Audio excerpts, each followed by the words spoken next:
Programme میں آپ کو خوش آمدید کہتے ہیں۔ میں اسداللہ خان ہوں۔ آج وزیراعظم عمران خان نے کراچی کا مختصر مگر مؤثر ترین دورہ کیا اور تین جو سب سے بڑے ایشوز ہیں اس پر سب سے زیادہ زور دیتے ہوئے کہا کہ ان کو 3 سال میں ہم ان مسائل کو حل کریں گے، جس میں سر فہرست نالوں کی صفائی تھا اور نالوں پر بنی جو تجاوزات ہیں ان کا خاتمہ، یعنی وہاں پر جو لوگ ہیں ان کو متبادل جگہ فراہم کرنا اور متبادل جگہ پر منتقل کرنا، اور پھر سالڈ ویسٹ مینجمنٹ، کچرا اٹھانے کا جو کام ہے اور نکاسی آب کا کام۔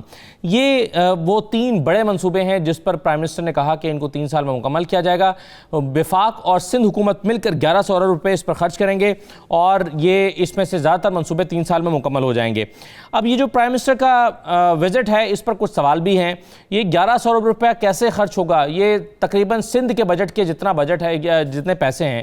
وفاق اب تک 162 ارب روپے جو پہلے انہوں نے وعدہ کیا تھا سندھ سے وہ ادا نہیں کر سکا۔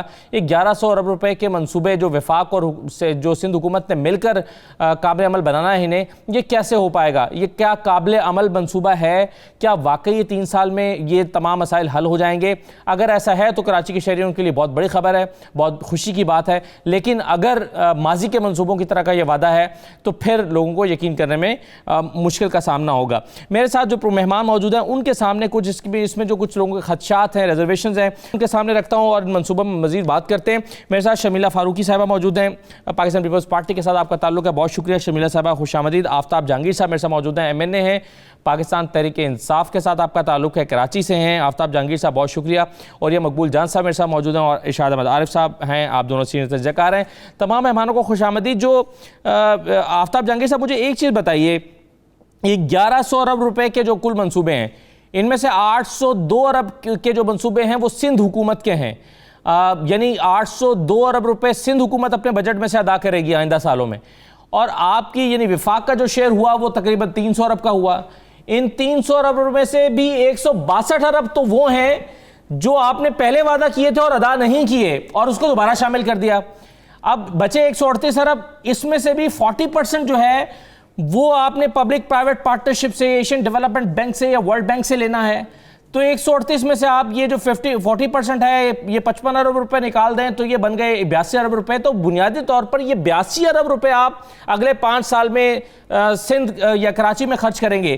یہی اس کی جو بریک اپ ہے، وہ بریک ڈاؤن ہے، وہ بنتا ہے سر، یا کچھ اور ہے؟ میں غلط سمجھ رہا ہوں؟ اچھا دیکھیں اسداللہ، بات یہ ہے کہ پہلی بات تو یہ کہ یہ پچھلے 2 سال میں اچھا اسداللہ بھائی، یہ جی پچھلے 2 سال کے اندر یہ پہلی ایک ایسی میٹنگ ہوئی ہے جس کے اندر چیف منسٹر اور پرائم منسٹر اور ہماری دوسری کو جو ہے یہ تو بڑی اچھی بات ہے جی۔ تو اس لیے میں یہ سمجھتا ہوں کہ اب جو وعدہ قوم کے سامنے کیا گیا ہے 1100 ارب کا، جو کہ اور اس میں جو پروجیکٹس ہیں جیسے K4 کا منصوبہ ہے جس کے اندر نالوں کی ہے، جس کے اندر روڈ کا ہے، جس کے اندر سرکولر ریلوے ہے، یہ سارے وہ منصوبے ہیں کہ جو کراچی کی نیڈ ہے اور یہ اس پر توجہ نہیں دی گئی۔ لیکن اگر اس کے بعد بھی، آج کی میٹنگ کے بعد بھی، آج کا جو ایک وہ بنا ہے آپس میں ایک کوارڈینیشن بنی ہے کہ جی ہم نے مل کر یہ کام کرنا ہے اور اگلے 3 سالوں میں ان کو مکمل کرنا ہے، اگر یہ ہم نہیں کر سکے تو میں یہ آپ کو گارنٹی کے ساتھ کہتا ہوں کہ کراچی کی عوام ہمیں کبھی معاف نہیں کرے گی، کیونکہ یہ بہت دفعہ ہو چکا ہے۔ پہلے ماضی میں یہ ہوا، پچھلے دنوں تک یہ چلتا رہا کہ جی کہ سندھ گورنمنٹ اور وفاق جو ہے وہ ایک پیج پہ نہیں ہے، اس لیے ہمارے مسائل حل نہیں ہو رہے۔ ہمارے پاس بھی یہ عذر ہوتا تھا کہ ہم یہ کہتے تھے کہ جی 18ویں ترمیم کے بعد صوبے کے اختیارات زیادہ ہیں تو اس لیے ہم کام نہیں کر پاتے، لیکن اب کیونکہ جب ہم ایک پیج پر ہیں تو عوام اس کے بعد جو ہے وہ مزید کوئی اور ڈیلے یا کوئی اور عذر برداشت نہیں کرے گی۔ اب ہمیں کام کرنا ہے اور کام دیکھیں، میں بار بار یہ کہتا ہوں اسداللہ بھائی کہ آپ کو یہ بھی ادراک ہے کہ آپ کی سیاست کا انحصار اگلے 3 سال کے بعد جب آپ نے الیکشن میں جانا تو اس کا انحصار بھی انہی منصوبوں پر ہے۔ بالکل انہی منصوبوں پر ہے، اس لیے کہ کراچی نے جو ایکسپیرینس کیا ہے پچھلے دنوں جو 100 سال میں نہیں ہوا، तो इसलिए कराची अब इसके बाद जो हालात है वो मैं समझता हूँ कि अगर हमने सियासत करनी है तो हमें ये सारे काम भी करने होंगे। ठीक है, अगर हम ये काम नहीं करेंगे तो फिर हमें बेहतर ये है कि हमें अपने सियासत से दस्तबरदार हो जाए। राइट सर, मुझे जरा मैं और ये साहब आपके ख्याल में ये 1100 अरब रुपए कहाँ से आएंगे? चलें इसमें 40% जो मुश्तरका मंसूबे हैं उसका 40% तो मान लिया कि वर्ल्ड बैंक, एशियन डेवलपमेंट पर हमें निसार कर रहे हैं, पब्लिक प्राइवेट पार्टनरशिप पर निसार कर रहे हैं, 60% फिर भी हुकूमतों को ही देना है इन दोनों को। आप इस 1100 अरब रुपए की फराहमी को काबिल अमल समझ रहे हैं, काबिल अमल मंसूबा समझ रहे हैं? देखिए, पहली बात तो यह है कि एक ऐलान है, इसकी कोई बाइफर्केशन आएगी तो हमें पता चलेगा। कल भी बिलावल भुट्टो साहब ने कहा था कि हमने को 800 अरब के करीब खर्च कर रहे हैं, और मैंने जब सिंध का इस दफा का बजट उठा के देखा तो वो 1.9 अरब बिलियन तकरीबन 194 अरब के करीब बनता था। उसमें भी 18 पुराने मंसूबे चले आ रहे थे, वो S3 और 4 और ये वो इस तरह की चीजें, और एक मनसूबा नया था जिसमें कि वो सिग्नल्स लगाने थे और बाकी चीजें लगानी थी। देखिए, मैं इस वक्त ये एक आम सी प्रेस कॉन्फ्रेंस है, मंसूबा सामने आना है। 800 अरब रुपया कहां से आएगा, किस बजट से आएगा, कौन से प्रोजेक्ट्स में खर्च होगा, एक बात तो ये है। दूसरी बात ये है कि आपके सामने ये 1100 अरब रुपए का प्लान क्या है। पहली बात तो ये है कि 1100 अरब रुपया 3 साल या 5 साल के अंदर खर्च करना कराची शहर के अंदर ना इतना आसान है और ना इतना ज्यादा मुश्किल है। दोनों ही चीजें हैं। आसान इसलिए नहीं है कि ये बेसिकली कैपेसिटी होती है किसी भी प्रोजेक्ट को इम्प्लीमेंट करने की। आपको अगर 5 करोड़ रुपया दे दिया जाए और कहा जाए 1 महीने के अंदर घर बनाओ, तो आप घर नहीं बना सकते। आपकी एक कैपेसिटी होती है, और इंफ्रास्ट्रक्चरल प्रोजेक्ट ऐसी चीज होती है कि जिसके अंदर एक कैपेसिटी होती है कि आपने किस तरह के प्रोजेक्ट कितनी देर के अंदर बनाना है। असल मतलब ये कि आज तो एक तकरीर आगे सामने आएगा, पैसा कहां से आएगा, किधर से आएगा, किटी कहां से, तब कोई तबसरा कर सकता हूं मैं। तो इसको टोटली एक किस्म का नारा है, वो बड़ा अच्छा नारा है, सारे बैठ गए हैं, ये हो जाएगा, सब कुछ किया जाएगा। और ये भी बड़ी अच्छी बात है कि कराची के अवाम हमें कभी माफ नहीं करेंगे। अवाम ने हमेशा माफ भी किया है, 72 साल अवाम ने माफ भी किया है, ये बात छोड़ दें। अवाम अगर गिरबान पकड़ने वाले आए होते तो आज 72 साल बाद हमारा ये हाल होता। अवाम ने माफ किया। तो आप जहांगीर साहब को तसल्ली दे रहे हैं कि काम नहीं भी करेंगे तो माफी हो सकती है। ये तो सर आप क्यों ये रिलैक्सेशन देना चाह रहे हैं? अच्छा चले, बिल्कुल सही है, हालात ही यही है जी। अच्छा, ये अपने तौर पर एक चैलेंजिंग तो है, पैसों की फराहमी अपने तौर पर एक चैलेंज है। शर्मिला साहबा, अब अगर आप सिर्फ नालों की सफाई और वहाँ से इंक्रोचमेंट के खात्मे की बात करें तो कराची के 38 बड़े नालों पर तकरीबन 8000 से ज़ायद अफराद काबिज हैं। अब इतने ख़ानदानों को दूसरी जगह पर मुंतकिल करना, उनका खर्च, उनके लिए पैसों का, जाहिर है ये रकम इन्हीं मंसूबों में से मुख्तस की जाएगी जो ये 1100 अरब रुपए का अनाउंस हुआ है, लेकिन इसके बावजूद इसके अपने चैलेंजेस हैं। कितना आपके ख्याल में ये काबिल अमल होगा और ये किस हद तक आपको उम्मीद है कि मुकम्मल हो जाएगा? जी शुक्रिया खान साहब। देखिए, मेरा ख्याल है कि कराची के हवाले से जो बड़े चैलेंजेस हैं उसमें ये तजावुज़ात का चैलेंज मैं समझती हूँ सबसे बड़ा है, और इसी से रिलेटेड फिर नालों की सफाई या नालों के ऊपर से तजावुज़ात हैं वो हटाने हैं और पानी का रास्ता बनाना है, प्रॉपर ड्रेनेज सिस्टम जो है, ताकि ये शहर आइंदा बारिशों में डूबे नहीं। देखिए, अब तजावुज़ात का एक बहुत बड़ा इशू ये है कि जो रेजिडेंशियल घर यहाँ पर बन चुके हैं जिसमें लोग रह रहे हैं, चाहे वो बेशक इलीगल हो, उनको हटाने का मतलब ये है कि आपको मुतबादल ज़मीन देनी पड़ेगी उनको, ठीक है। और मुतबादल ज़मीन देने के हवाले से अदालत की तरफ से सिंध गवर्नमेंट के हवाले से बैन लगाया हुआ है, तो वो किस तरीके से उसको डील किया जाएगा, क्योंकि इस वक्त हमारे हाथ बंधे हुए हैं, हम उनको कोई मुतबादल ज़मीन पे रिहाइश नहीं दे सकते। दूसरी चीज़ ये है कि देखिए, नो डाउट कि जहाँ अगर लोग काबिज हो जाते हैं गैर कानूनी तौर पे, लेकिन अगर 5, 10, 15, 20 साल गुजर गए हैं तो वहाँ से उनको हटाना, उसमें बहुत सारे महरक़ात आ जाते हैं। अच्छा, यहाँ पर हमने देखा था कि माजी में जब मुशर्रफ का दौर था और एक 9 साल MQM यहाँ पर थी, चाइना कटिंग हुई और उसी दौरान लोगों को बिठाया गया मुख्तलिफ ज़मीनों के ऊपर, वो एक हमारे लिए बड़ा चैलेंज बन गया है उनको हटाने के लिए। इसमें देखिए, हम बात सियासत तो करते हैं कराची के हवाले से, आप MQM से पूछेंगे बोलेंगे तजावुज़ात हटा दो, PTI से बोलेंगे वो हटा दो, पीपल्स पार्टी भी चाहती है हटा दो, लेकिन हटाने के पीछे बहुत सारा एक प्रोसेस, اور ایک ہیومینیٹیرین عنصر جسے کہتے ہیں انسانی عنصر وہ شامل ہے. اس کو کس طریقے سے کیا جائے گا اس کے اوپر لائحہ ابھی طے ہونا ہے. آج دیکھیں پرائم منسٹر آج کراچی آنا بھی پرائم منسٹر کا ایک بہت بڑی بریکنگ نیوز ہے. لائیو چینل اس کے اوپر تبصرے کر رہے ہیں, ایسا لگ رہا تھا کہ عید کا دن ہے آج. مطلب یہ ایسے پرائم منسٹر ایسے ہی ہونا چاہیے کہ اگر پرائم منسٹر لاہور جاتے ہیں تو اٹس ناٹ بریکنگ نیوز. نہیں, پرائم منسٹر کا آنا بریکنگ نیوز نہیں ہے, 1100 ارب روپے کا آنا بریکنگ نیوز ہے. نہیں, 1100 ارب روپے میں بھی تھوڑا سا دیکھیں نا. اب یہ لوگوں کو ایک تاثر دیا جا رہا ہے کہ پرائم منسٹر صاحب آئے اور کراچی کے لیے 1100 ارب روپے کا پیکج دے گے. وہ بھی ایک غلط بیانی ہے نا. اس میں سے 802 ارب روپے کے وہی منصوبے شامل ہیں جو ایک دن پہلے وزیر اعلیٰ صاحب نے باقاعدہ ایک پریس بریفنگ میں تمام لوگوں کو بتائے. ٹھیک ہے, اب وہ کتنی کے ساتھ فنڈنگ پوچھے, اس میں ورلڈ بینک کی فنڈنگ ہے, اس میں کچھ ADB کی فنڈنگ ہے, اس میں کچھ ایشین ڈیولپمنٹ بینک کی فنڈنگ ہے, کچھ پرائیویٹ پبلک پارٹنرشپ کے تحت ہے, کچھ گورنمنٹ کی خود کی فنڈنگ ہے.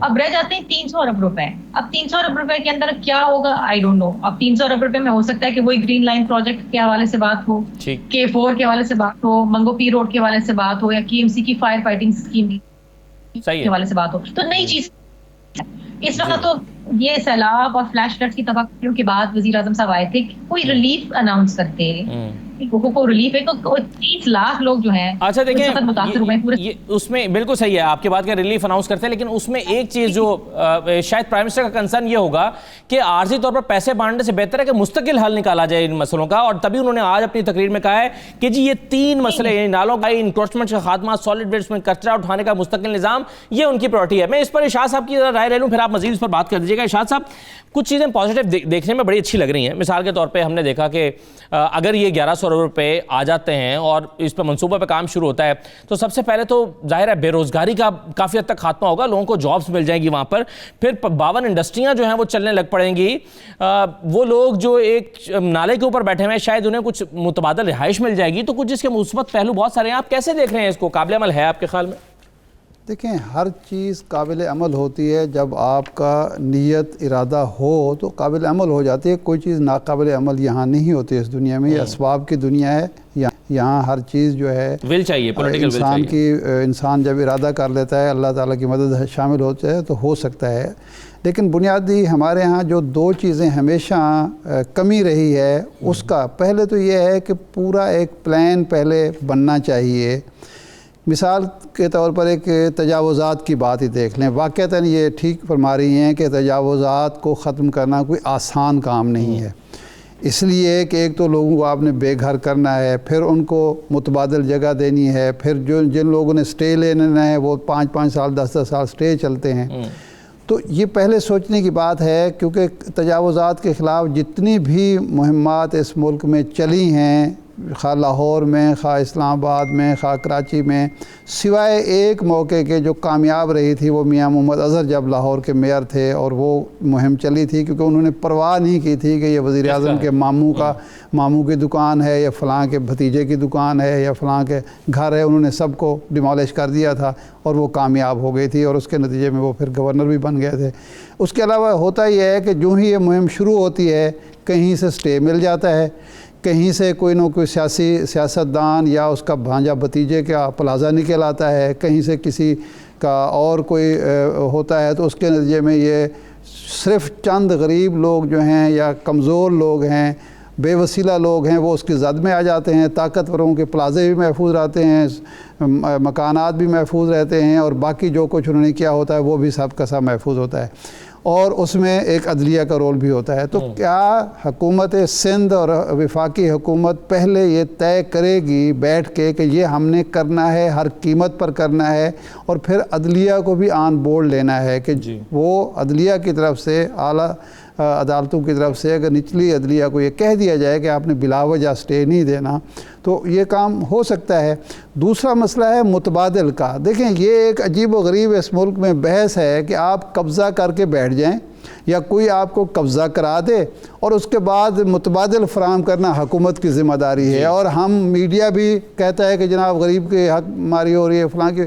وہ بھائی بات یہ ہے کہ یہ قبضہ گروپ اسی طرح تو جنم لیتے ہیں، یہی تو بلیک میل ریاست اسی طرح تو ہوتی ہے، اسی طرح تو کوئی کام سیدھا نہیں ہوتا۔ ارشاد صاحب دو طرح کے لوگ ہوتے ہیں، ایک تو ہیں وہ قبضہ گروپ ہے جو طاقتور لوگوں کا قبضے کر لیتے ہیں، ایک ہے کہ غریب لوگ جن کو شاید ریاست نے معاونت کرنی تھی کہ اپنا گھر بنا لیں، ریاست نے ان کو معاونت نہیں کی یا ان کے لیے اس ملک میں روزگار کے وسائل وہ نہیں تھے۔ جن غریبوں نے اپنا گھر بنا لیا ہے محنت مزدوری کر کے، ان کی تو ریاست نے معاونت نہیں کی۔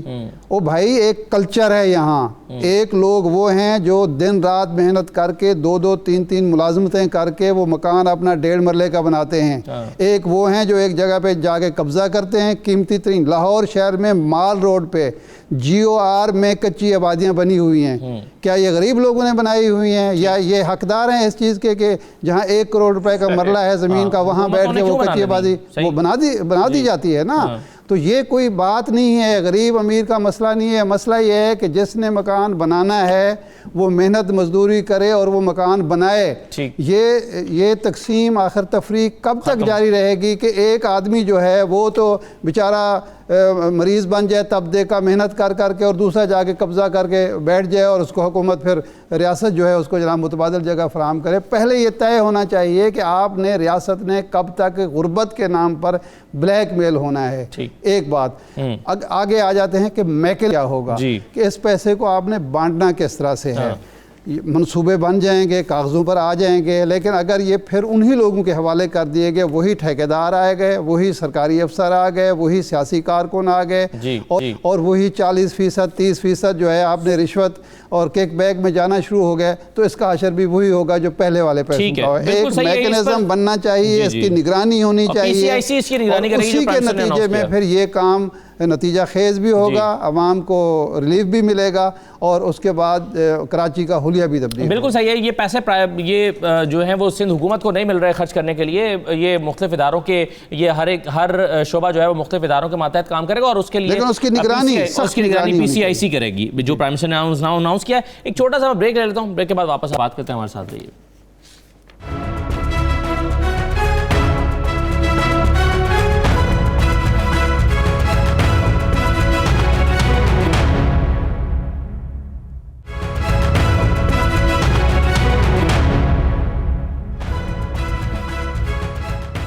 دوبارہ آپ کو خوش آمدید کہتے ہیں۔ آفتاب جہانگیر صاحب، ایک تو ابھی بلاول صاحب کے حوالے سے بھی خبر آ رہی ہے کہ انہوں نے کہا کہ یہ جو تاثر پھیلایا جا رہا ہے کہ 1100 ارب روپے وفاق نے دے دیے ہیں سندھ کو، یہ 300 ارب روپے کا پیکج اناؤنس کیا ہے۔ ایک دوسرا یہ بتائیے کہ جو آپ شرمیلا صاحبہ کی بات سے اتفاق کرتے ہیں، وہ کہہ رہی ہیں کہ جناب آپ بارشیں ہوئی ہیں، لوگ متاثر ہوئے ہیں، آپ وزیر اعظم سے ایکسپیکٹ لوگ کر رہے تھے کہ وہ آ رہے ہیں تو کوئی ریلیف پیکج دیں گے، تو آپ نے بجائے اس کے کہ ریلیف پیکج دیتے آپ نے کاغذوں میں اور ہوائی پروجیکٹس کے بارے میں اناؤنس کر دیا جو بھی آنے ہیں، جس کے بارے میں پیسے ریلیز ہوں گے، جو شروع ہوگا، تو جو آج مشکل میں ہیں لوگ ان کے لیے آپ نے کچھ اناؤنس نہیں کیا۔ یہ ان کا اعتراض ہے، آپ اس پر کیا کہتے ہیں؟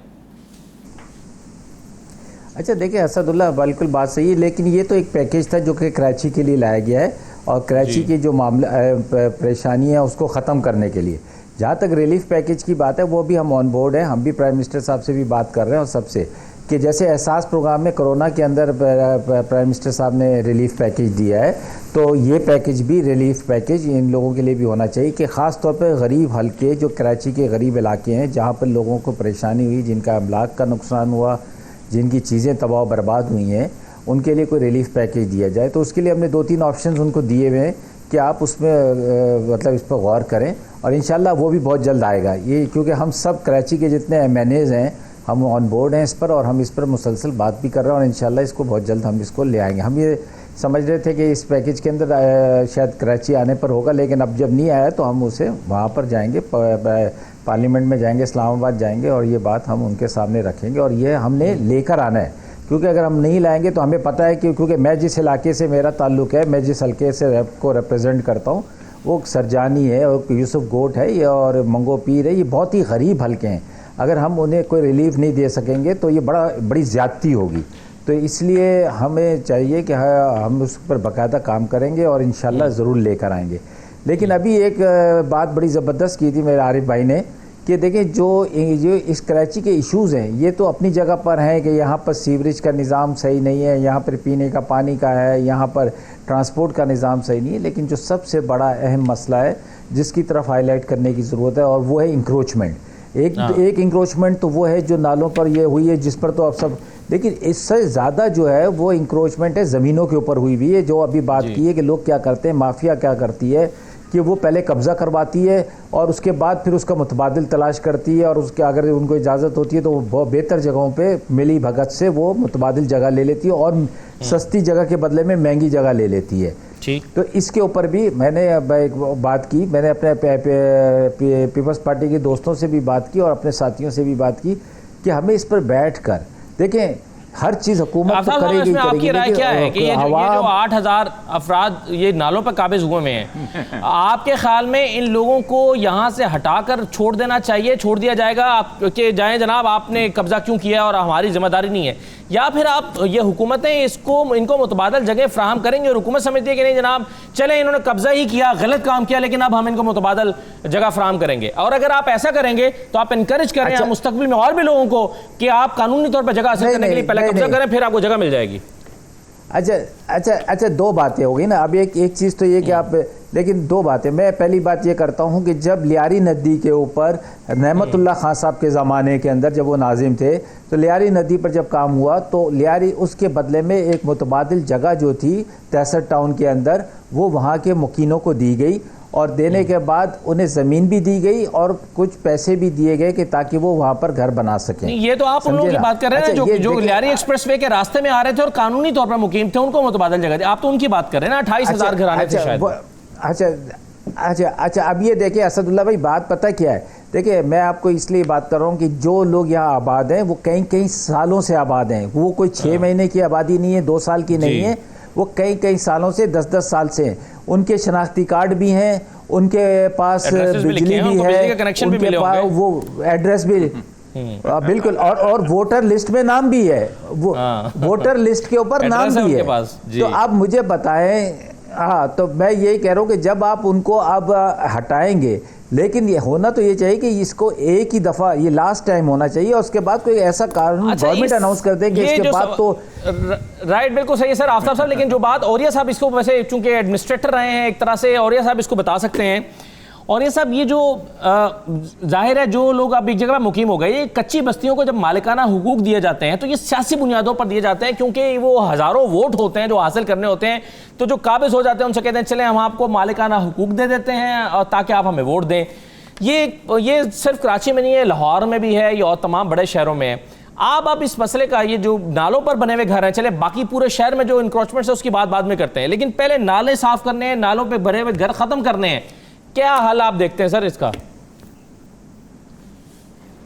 دیکھیں پہلی بات تو یہ ہے کہ اگر آپ یہ سمجھتے ہیں کہ کوئی شخص جو کہ ایک غلط گھر بناتا ہے اس کو پتہ نہیں ہوتا کہ یہ غلط زمین ہے، تو یہ بالکل جھوٹ ہے۔ اس کی بنیادی وجہ یہ ہے کہ آپ ایک کمپیرزن کر رہے ہوتے ہیں ایک اس غریب آدمی کا، شاہدار صاحب نے بڑی صحیح بات کی ہے کہ جو خون پسینے کی کمائی سے ایک بہتر زمین جگہ خریدتا ہے کہ میں جناب اس میں مجھے کوئی مسئلہ نہ ہو اور میں یہاں زمین خریدوں، وہ بے شک 50 سال انتظار کرتا رہتا ہے۔ اور ایک آدمی اس کو پتا ہوتا ہے یہ انکروچ زمین ہے، یہ ایسی زمین ہے جس کے اندر 2 نمبری شامل، کیونکہ اس کو سستی مل رہی ہوتی ہے۔ یہ بالکل ایسے جیسے چوری کا مال خریدنا ہے، وہ برابر کا شریک ہوتا ہے اس کے اندر، اور وہ برابر کا شریک ہو کے وہ بات کرتا ہے۔ اور آپ اندازہ کریں جس کو وہ خریدنے جاتا ہے تو پوچھتا ہے کاغذات کیا ہیں، تو 10 جگہ تحقیق کہتے ہیں یہ سستی تمہیں اس لیے مل رہی ہے کہ یہ بنیادی طور پر یہ غلط جگہ پہ زمین ہے، انکروچ ہے، کسی نے اٹھا، اس کو پتا ہوتا ہے۔ یہ بنیادی طور پر ہم اس وقت اب میں پورے ملک کے لیول پہ ایک فیصلہ کرنا پڑے گا کہ کیا ہم ان کو دوبارہ متبادل زمینیں دینا چاہتے ہیں یا نہیں چاہتے۔ میں اب چھوٹی سی مثال آپ کو دیتا ہوں۔ ہم نے دلی دروازہ صاف کروایا، دلی دروازہ ہم نے صاف کرایا، ان کے لیے زمینیں وہ بنائی، اپنا دکانیں بنائی ریڑی والوں کے لیے، ان کو جب ہم نے دکانیں دی انہوں نے دکانیں بیچ کر دوبارہ باہر جا کے ریڑیاں لگا دی۔ یہ متبادل کا چور کے یہ بیسیکلی کوئی بھی ہو جی، آپ یہ مسئلہ نہیں کہ ایک آدمی کا انہیں پابند کریں کہ یہ بیچ نہیں سکتے، اس کے بعد سب کچھ جی نہیں یہ بھی ہونا چاہیے، کرائے پہ چڑھا دیں گے، اگر آپ پابند کر دیں گے تو پھر وہ آپ مجھے بتائیں ایک آدمی کا ووٹ ہے، ایک آدمی کا ووٹ ہے، ایک آدمی کا اپنا شناختی کارڈ ہے، ایک آدمی کو بجلی کا ہے، کیا آپ اس کا جرم معاف کر دیں گے؟ جب تک یہ فیصلہ نہیں ہوتا एक दफा आपको करना पड़ेगा। आपके सारी डेवलपमेंट के बजट रुक रहे हैं यहाँ पर। आप सोच सकते हैं, आप लोगों की सड़क 1 करोड़ की सड़क पड़ती है, 5 करोड़ का आपका कंपनसेशन देना पड़ रहा था इन सारे चोरों को। ये बुनियादी तौर पर चोर हैं। आप ये शालामार बाग था, इसके इर्द गिर्द लोगों ने जमीनें बेची थी, अरबों रुपए का प्रोजेक्ट आया, नहीं चल सका क्योंकि दारबार आप उसको निकाल नहीं सकते थे। आप मुझे ये बताइए, आपके घर के ऊपर अगर 25 साल से एक आदमी आके मकान बना लेता है आपकी जमीन के ऊपर, क्या आप उसके खिलाफ केस नहीं लड़ेंगे? तो रियासत इतनी जलील है, बिल्कुल ठीक, कि उसके जमीन पर जो चाहे सिर्फ ये नहीं है कि केस नहीं लड़ती, बल्कि ये है कि उसको फैसिलिटेट करती है। मैं ये सर, अगर आप इजाजत है, मैं शर्मिला साहिबा, सवाल ये है कि जो प्लाजा 8 मंजिला या 6 मंजिला सर्कुलर रेलवे की ट्रैक के ऊपर बना हुआ है, मैं कराची में देख कर आया हूं, जो सर्कुलर रेलवे का ट्रैक है उसके ऊपर प्लाजे बन गए या घर बन गए, उनको बिजली और गैस का कनेक्शन किस सरकार ने और क्यों दिया? आप नहीं समझते कि सरकार मुजरिम है जो गैर कानूनी जगह पर सर्कुलर रेलवे की पटरी के ऊपर बनने वाले प्लाजे को कनेक्शन दे रही है? देखिए, कराची सर्कुलर रेलवे इतना ताखीर का शिकार हो गया है, इतना ताखीर का शिकार हो गया है कि न जाने उसके रास्ते में क्या कुछ नहीं बन गया है। देखिए, मैंने आपको कहा ना कि कराची के हवाले से सबसे बड़ा जो चैलेंज है कि अगर आपने एक प्रॉपर ड्रेनेज सिस्टम चलाना है या आपने कोई ट्रांसपोर्ट की कोई प्रोजेक्ट डेवलप करना है, या इवन जो एक अर्बन प्लानिंग जिसे कहते हैं, कराची के हवाले से कोई मास्टर प्लान ही नहीं तैयार है ना, मास्टर प्लान ही नहीं है। बहुत दफ़ा ये होता है कि अगर खुदा न खास्ता किसी इलाके के अंदर कोई बिल्डिंग में आग लग जाए या कोई ऐसे इश्यूज हो जाएं जहां पर फायर फाइटिंग इक्विपमेंट पहुंचाना हो या हैवी मशीनरी पहुंचाना हो, तो वो वहां पर पहुंच नहीं सकती क्योंकि कोई प्लानिंग नहीं है। सब इतने करीब बनाए गए हैं, रास्ते बहुत कंजेस्टेड हैं, ये बहुत सारे इश्यूज हैं। ये प्राइम मिनिस्टर का आना, एक पैकेज अनाउंस करना, जिसके अभी तक मुझे तो समझ नहीं आ रही कि प्राइम मिनिस्टर साहब फेडरल गवर्नमेंट की क्या शराकतदारी है। सेंट्रल गवर्नमेंट की तो हमें पता है, बता दी गई तफसीलन, लेकिन आई डोंट अंडरस्टैंड कि उनकी क्या शराकतदारी। मैं तो आज एक्सपेक्ट कर रही थी कि प्राइम मिनिस्टर साहब बताएंगे कि ग्रीन लाइन जो मंसूबा है वो कब पाए तकमील को पहुंचेगा, क्योंकि बजट में तो उसकी 40 अरब रुपए जो है उसकी यूटिलाइजेशन दिखा दी गई है, लेकिन अभी तक बसें हमें नजर नहीं आ रही। या KMC की जो फायर फाइटिंग बहुत इंपॉर्टेंट स्कीम है, 1.8 अरब रुपए की और 1.2 अरब रुपए बजट यूटिलाइजेशन दिखा दी गई, मतलब पैसा खर्च हो गया, लेकिन हमें कुछ नजर नहीं आया ऑन ग्राउंड में। तो ये बहुत इंपॉर्टेंट चीजें हैं कि देखिए, ये कह देना जी 6 लोगों की ये कमेटी बन गई, 4 लोगों की वो बन गई, वो एग्जीक्यूट करेगा, भाई किस तरह होगा, ये पैसे कहाँ से आएंगे, किस तरीके से लगेंगे, कोई टाइम फ्रेम। सबसे इंपॉर्टेंट चीज है तजावजात। आप KCR के ऊपर तजावजात की बात करें, मैं कह रही हूँ कि कराची की जो रेलवे है उसके ऊपर तजावजात हैं, तो ये किस तरीके से हटाए जाएंगे? अदालतों के अंदर जो स्टे ऑर्डर्स हैं उनको किस तरीके से डील किया जाएगा? ये मैं तो इरशाद साहब की बात से मुझे बड़ा अच्छा लगा, उन्होंने बड़ी साफ और खुल के बात की, बिकॉज ये अंडरस्टैंड, उनको समझ है कि ये हो क्या रहा है कराची के अंदर और हुआ क्या है माजी के अंदर, और माजी की जो भी गलतियां हुई हैं, जिससे भी हुई है, मैं MQM इसका उसका नाम नहीं लेती, लेकिन मैं कह रही हूँ कि वो सही तो हमें करना है ना।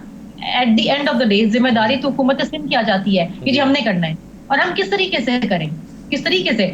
ये बिल्कुल सही बात है, लियारी एक्सप्रेस वे जब बना था तो मुतबादल जमीन दी गई थी, और ये पहले हमने मुतबादल जमीन दी थी, पैसा दिया था, मकानात बना के दिए थे, उसमें भी इश्यूज आए थे। 28,000 घराने थे हमें नहीं पसंद जी। हाँ, मतलब आप देखिए 28,000 घरानों को नई जगह पे बसाना। यू रिमेम्बर कितने फंड हैदराबाद में जो पक्का किला है, पक्का किला के अंदर लोग बैठे रहे। आप पक्का किलो को एक हेरिटेज प्रॉपर्टी है, आप उसको कुछ नहीं कर। बाय द वे जो हुआ था ये सारा प्रोजेक्ट, मुस्तफा कमाल साहब इसका क्रेडिट लेते हैं कि उन्होंने किया था, पीपल्स पार्टी की उन दिनों में हुकूमत नहीं थी, तो वो यही तो डिमांड करते हैं कि जी जब मैंने कर दिया ये, तो आप लोग क्यों नहीं कर सकते? आपकी हुकूमत 16 साल से। वो मुस्तफा कमाल ने का नहीं था, वो नेमतुल्लाह साहब का प्रोजेक्ट था। अच्छा, वो उन्होंने इनिशिएट किया था, लेकिन मुस्तफा कमाल साहब कहते हैं ये एग्जीक्यूशन मैंने की थी। वो बिल्कुल सही नहीं, और वो सारा का सारा जो रीसेटलमेंट है ना, वो मेरे हल्के के अंदर हुई है, मुझे पता है कि उसके अंदर सक्सेस एज मेनी फादर्स, वो तो जी उसके अंदर जितना घपला हुआ है ना, वो क्योंकि वो सारे के सारे रिसेटल मेरे इलाके में हुए हैं। जी ठीक है। अच्छा मुझे जी एक चीज दे दिया, क्या अदालतों में मुकदमे चल रहे हैं उसका भी क्रेडिट ले ले, मतलब जिसको जो क्रेडिट लेना है भाई, हमें तो कोई फर्क नहीं पड़ता। मसला ये है कि इस वक्त तो परेशानी हमारी है। मैं तो नहीं क्रेडिट ले रहा, मैं तो बता रहा हूँ कि जिसका क्रेडिट उसको देना चाहिए। जी ठीक है, जानबूझ किए गए हैं वो, फिर जाहिर बात है हमें ही डील करना है ना, हम तो हमसे सवाल करते हैं अभी। बिल्कुल सही है, मगर एक चीज में जो उसमें बड़ा पॉजिटिव मैं देख रहा था कल से और आज स्पेशली इरशाद साहब, वो ये लग रहा था कि वफाक और सिंध हुकूमत, पीपल्स पार्टी और तहरीक इंसाफ कराची के इश्यूज के लिए एक पेज पर आ गए और कराची के मसाइल अब ये यानी बाकी जगहों पे सियासत होती रहेगी लेकिन कराची के लिए अब ये सियासत नहीं होगी। आप इस तासुर को जो है वो इसको कितना काबिल अमल देखते हैं और कितना आगे चलता हुआ देखते हैं? क्योंकि बहरहाल दोनों सियासी जमातें हैं, दोनों एक दूसरे के हरीफ हैं, दोनों ने अपने अपने तौर पर सियासत करनी है, अपने अपने तौर पर इलेक्शन लड़ना है, फिर एक PCIC एक कमेटी बन गई जो कमेटी इसको इम्प्लीमेंट करेगी। आपके ख्याल में ये एक पेज पर रहने वाला तासुर ज़्यादा देर तक बरकरार रहेगा? ये दोनों के फ़ायदे में है, पीपल्स पार्टी के फ़ायदे में भी है, तहरीक इंसाफ के भी, सिंध हुकूमत के भी, मरकज़ के। उसकी वजह अगर कराची में मैंडेट तहरीक इंसाफ को मिला है तो उस वफाकी हुकूमत का और इन MNAs का, MPAs का फ़र्ज़ बनता है कि कुछ वो डिलीवर करें।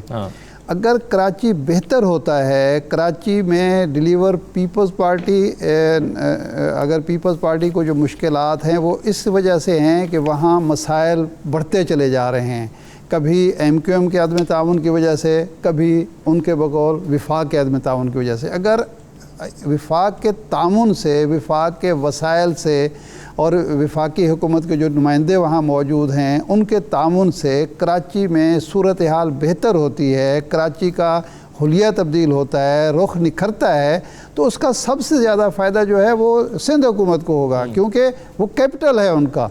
अगर वो सारे सिंध में दूध शहद की नहरें बहा दे और कराची का बुरा हाल हो तो कोई भी नहीं कहेगा कि जनाब वाला ये सिंध हुकूमत अच्छी चल रही है, क्योंकि जो इम्पेक्ट बनना है सिंध हुकूमत का वो कराची से बनना है। ये हमारे यहाँ पंजाब में जो लाहौर में काम हुआ उसी की वजह से नवाज शरीफ साहब और शरीफ ख़ानदान को ये एज हासिल हुआ बाकी सियासी जमातों पर या बाकी लोगों पर कि देखें जी कैसा उन्होंने पंजाब को बना दिया है, वरना जो हालत राजनपुर की है या चकवाल की है या दूसरे लोगों की वो तो नहीं है जो लाहौर की है, लेकिन लाहौर की वजह से इम्पेक्ट बना सियासी भी और इंतज़ामी भी।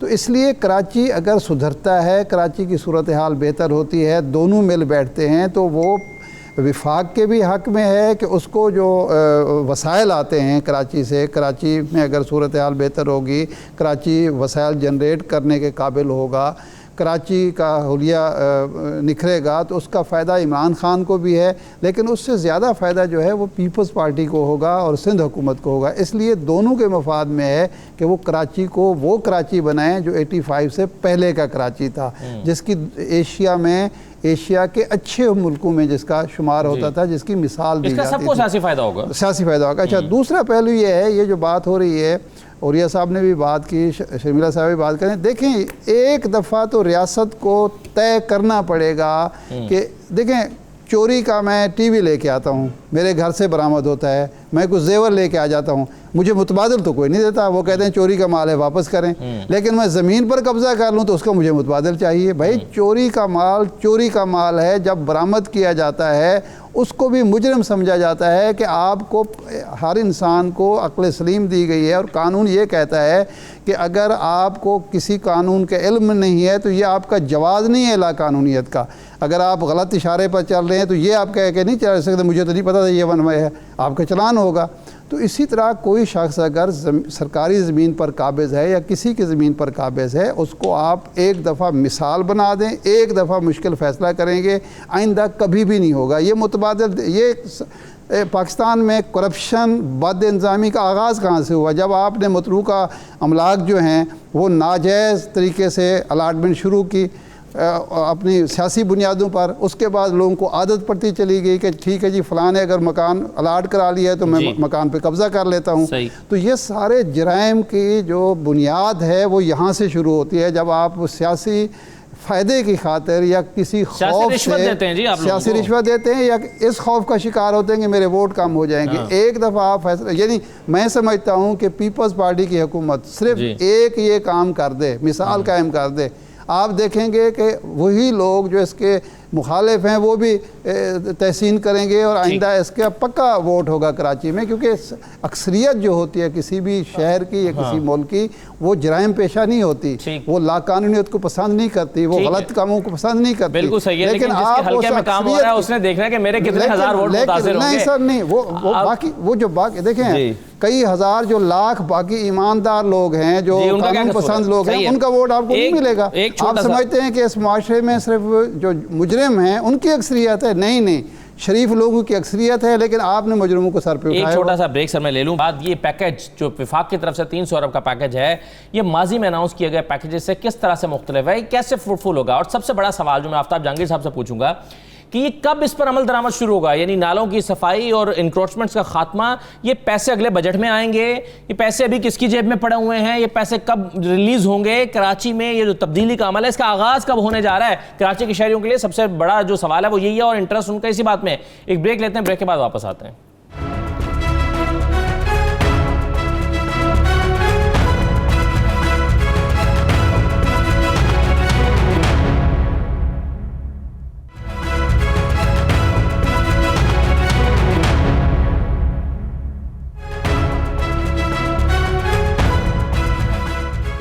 दोबारा आपको खुशामदीद। वक्त कम है और मुख्तसर मैं चाहूँगा सारे मेहमान जवाब दे दें। आफ्ताब जहांगीर साहब, सबसे पहले मुझे ये बताइए, ये पैसे कब रिलीज़ होंगे? ये अगले बजट के बाद आएंगे या इस पर अभी काम शुरू हो जाएगा? ये जो नालों की सफाई या इंक्रोचमेंट्स का खात्मा है, ये कराची वाले कब से ग्राउंड पर इसको देखना शुरू हो जाएंगे? अच्छा देखिए असदुल्ला भाई, ये तो शुरू है, ये NDMA को दे दिया गया काम नालों की सफाई का, और वो काम कर भी रहे हैं, और इंक्रोचमेंट भी हटाने का काम शुरू है साथ साथ ना। तो ये तो अब सारे काम इंशाल्लाह हो रहे हैं, लेकिन ये कि अब देखेंगे कि मतलब इसकी स्पीड क्या है, कितनी स्पीड से काम होते हैं। अल्लाह से दुआ है कि अल्लाह ताला इसको आने वाली नेक्स्ट बारिशों से पहले ये सारे मामला सही कर दे। शर्मिला साहब, एक्सपेक्टेशंस क्या हैं आपकी वफाकी हुकूमत से? अब देखिए, हमारी एक्सपेक्टेशंस तो वफाकी हुकूमत से बहुत ज़्यादा थी। जिस तरीके से वो आ रहे थे, फिर वो डिले, और फिर उन्होंने कहा कि एक बहुत बड़ा पैकेज लेकर आएंगे। इस वक्त अब सिंध की अवाम वज़ीर आज़म की तरफ देख रही है। सिंध की अवाम को रिलीफ चाहिए, रिहैबिलिटेशन चाहिए। सिंध के अंदर पिछली बारिशों के अंदर 136 लोग जो है वो जाँ बहक हुए हैं और 23 लाख खानदान मुतासिर हुए हैं। ऐसे वक्त में आपको याद होगा कि जब 2010 में और 2011 के अंदर फ्लैश फ्लड्स आए थे और बारिशें हुई थी, तो वफाकी हुकूमत ने वतन कार्ड, पाकिस्तान कार्ड दिया था और लोगों की रिलीफ की हवाले से मदद की थी प्रोविंशियल गवर्नमेंट की। इस वक्त भी वज़ीर आला ने यही कहा है, उनसे रिक्वेस्ट की है कि क्योंकि महंगाई का जो आलम है वो आपके सामने है, तो कम से कम फी खानदान 1 लाख रुपए तो ज़रूर देना चाहिए जो यहाँ पर लोग मुतासिर हुए हैं। हम उसके मुंतजर हैं, देखते हैं कि इसके ऊपर क्या पेशरफ होती है। कमेटियां बन गई वफाकी वज़रा की। बिल्कुल सही है। एक चीज़ लेकिन जो सवाल बुनियादी उठा था यहाँ पर, जो आप ही ने उठाया था, असदुल्ला भाई 3 करोड़ जी असदुल्ला भाई 3 करोड़ आवाम मुतासिर हो गई है, समझे ना। जब जो सबसे पॉश एरिया वो सबसे ज्यादा मुतासिर, सही है। तो बिल्कुल सही है। और ये साहब, लेकिन एक सवाल अभी उठा, और सवाल ये था कि माजी के पैकेज और इस पैकेज में क्या फ़र्क है? बजाय ऐसा लगता है कि तब पॉलिटिकल विल शायद उतनी नहीं थी, इस मरतबा पॉलिटिकल विल ज़्यादा नज़र आ रही है और बाकी संजीदगी नज़र आ रही है।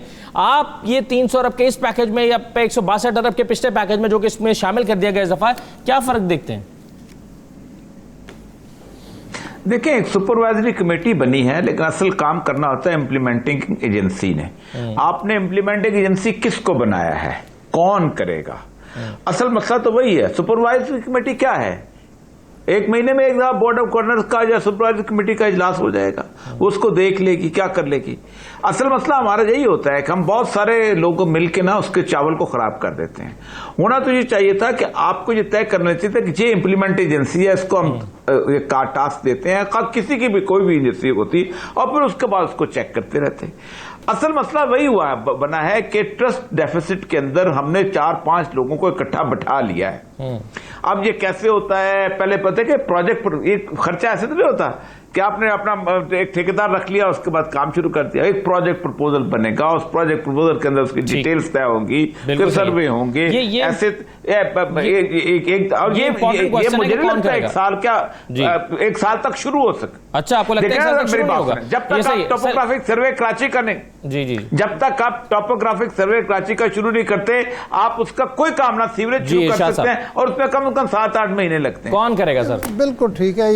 ये पहले से ये अभी एक हफ्ते में तय हो जाना चाहिए कि इम्प्लीमेंटेशन का काम जो है किस तरीके से होगा। तो रिवायती वही इदारों ने करना है ना, तो ये पैसा खाया पिया जाएगा और कोई भी उसका फ़ायदा नहीं होगा या फिर आएगा नहीं होगा। इसके लिए सबसे पहले तय कर लेना चाहिए, तय करने के बाद जो है पैसा रिलीज भी होना चाहिए और बाकी काम चाहिए। बहुत शुक्रिया तमाम मेहमानों का शिरकत करने के लिए। एक अच्छी उम्मीद भारत कराची के लिए ज़रूर है और हम भी उम्मीद करते हैं कि इस दफ़ा ये काबिल अमल मंसूबे हों और इस पर अमल दरामद हो और ग्राउंड पर काम नज़र आए। तमाम मेहमानों का शुक्रिया, इजाज़त दीजिए, अल्लाह हाफ़िज़।